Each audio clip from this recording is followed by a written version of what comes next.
आखिर देवरा सरवा सो ढोरी काहे चाटता एकर वर्णन कर सक। ए खड़ा हो, नाम कथी हो? बच्चा सर। बाप के नाम? सुअर। सुगर का बच्चा। एक बार परमीश। जी सर, आई एम सुअर का बच्चा, सुअर का बच्चा। ओके ओके ओके, एंड यू? पिल्ला सर। बाप के नाम? कुत्ता। कुत्ता का पिल्ला। जी सर, जी सर, जी सर। ओके ओके ओके ओके ओके ओके ओके। तो बताओ देवरा सरवा ढोरी काहे चाटता? सर जी, भतार सब सारा उठला ली चाट गेल तो देवर से ढोरियो ना चाटो। बात तो सही कहता रे। ठीक बा, बैठ। ए तू बताओ। झूठू करूं त ना ना ना ना जर्नी बात सर, हमरो के का बतलाई। ढोरी चाटे के तो हमरो बहुत मन करेला, लेकिन हमर भौजाइए नहीं के। अरे बाप रे बाप, ई तो बहुत दुख के बात बा। आव है ने हमर लिपस्टिकवा चाट ले। बैठ होती है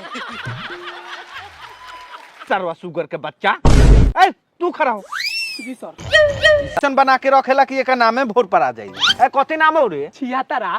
आ बाप के नाम? पियाकरा। क्षेत्र पियकरा। यस सर, यस सर। तो तू बताओ देवरा के बारे में। झटनिवास सर, ई गाना सुन के हम हो गनी अपन भौजी के ढोरी चाटे। हमर भौजी इतना ना मोटा कर बाटे कि जैसे गनी ढोरी चाटे ढोरिये में डूब के उजबुजा लगनी। सनीचर मनाई के हमर जान बच गेल। तब से सोच लेनी कि कुत्ता के गार चाट ले, लेकिन ढोरी ना चाटम सर।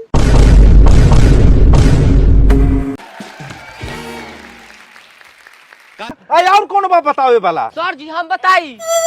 बताओ। ए चप्पल पहनाओ। सर जी, हमरा भौजाई नाइयो रही नु तब ढोरी चाट ले। ई कैसे रे? बताई क्या सर जी? बताओ। हम तो क्षेत्र के ढोरी चाट ले। तुम ढोरी चाट ना चाट ले। क्या रे सर्वसो? झटनिवास सर के क्लास में दुखलाई साले झाटे से फांसी लगा के मुआ दे।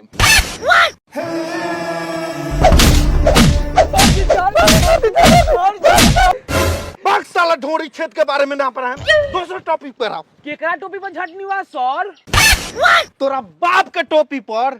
टोपी कहतानी तो तोरा टोपी सुनाता कान में है का रे? गलती हो गई सर। छौड़ी छौड़ी। चुप।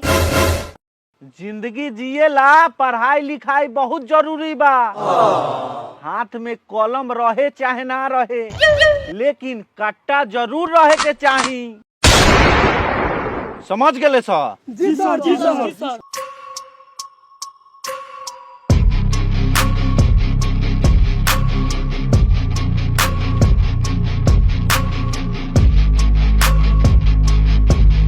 ए पढ़ के का बने के चाहता रे? बोने के चाहत नहीं सर। खड़ा हो।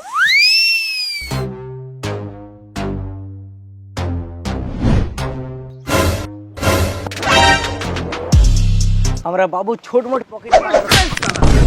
कहाँ जाता रे? सर जी, जब सिगरेटवा फेंक दिया नु ओके उठा के जात नहीं फेंके, ना तो झाट में आग लगे झोंकोर जाई। चलो जगह पर बैठ जल्दी अपना। ए बताओ। सर जी, हमारे बाबू नु बहुत छोट मोट पॉकेट मार रहल हुआ, वही से हम पढ़ लिख के पॉकेट मार के गार ना ना ना ना पॉकेट मार के ठेकेदार बनने के चाहता दी। वाह जियो बेटा, हेने आओ तो।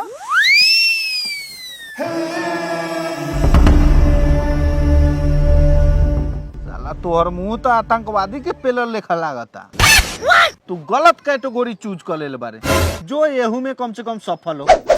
जो बैठ। ए तू खड़ा हो। सर जी, घर जाई का? कथिला रे? बकरी के ठोके के बाद। ए अल्लाह ताला, ए भगवान, घोर कलयुग आ गेल बा। सरवा सब बकरियों के नहीं के छोड़ा। सर जी, जी अपने सोचता नहीं नु वो बात नहीं के बकरी के चरेला ठोके के बाद, न तो मैं मिया के मर जाई। घरे कोनो नहीं के। घरे कोनो ना हो ना। कितना देर में चले बे? बस 2 मिनट गे नहीं आई नी। ठीक बा जो। ए तू बताओ कथी करे के चाहता रे? दतनीवा तोल अब पूरा दुनिया तो लोहा तोला तोला ते तीन ते दार बनावे के तात आनी। साला तू लोहा के गार बनावे के चाहता रे? कथी बनावे के चाहता रे? दार घर बनावे के चाहता रे? नहीं तदी दार दार ए साला उहे तो हमहू कहतानी। ए ई कथी बनावे के चाहता रे? सर जी कार बनावे के चाहता। कार बनावे के चाहता रे? और लेकिन पूरा दुनिया के लोहा चोरेबे कैसे रे? ताल दी तुम तो बना ततालेम। ठीक बा, अच्छा करता रे, बैठ। लइका से पूछला पर पता चलता कि पढ़ लिख के का बने के चाहता। ए कोनो छूटत नहीं केनू? सर जी होई छौरा छुटता। का रे तू हीरो के नवाब के नाती बारे का? चल खड़ा होके बताओ का बने के चाहता रे? सर हम ऐठल आइन प्लान बने के चाहता दी।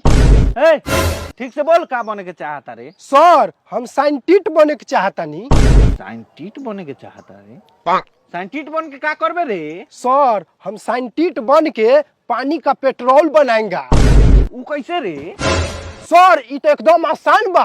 पानी में चंपई रंग घुसावो और पेट्रोल बनावो।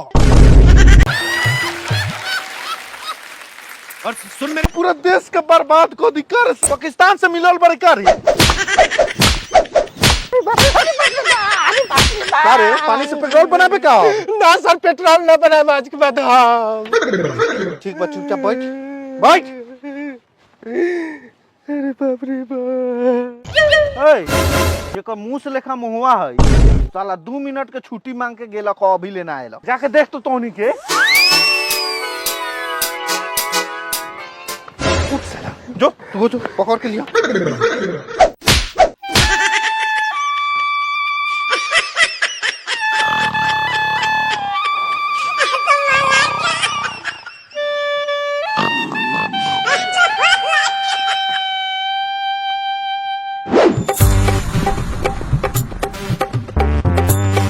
ना घर ही रहलौ ह ना बने पहौ। अरे साला बकरिए नु चरावे रहलख। हां चरावत ही कोनो कोपचा में। चल देखल जा चल चल।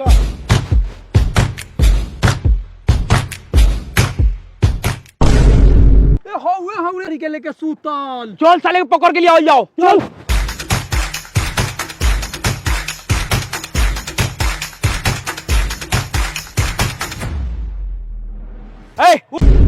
झाटनिवा सर के क्लास छोड़ के यहाँ लाश रखन काहे सुतल बाड़े रे? सुते दही जा हम ना जाम।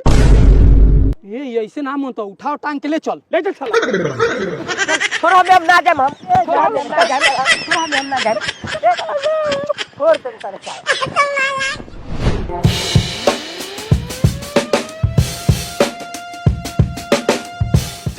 झटनिवा सर उठल जाओ। खोज के लेनी ए केने भूत है के कौन सरा दे रे?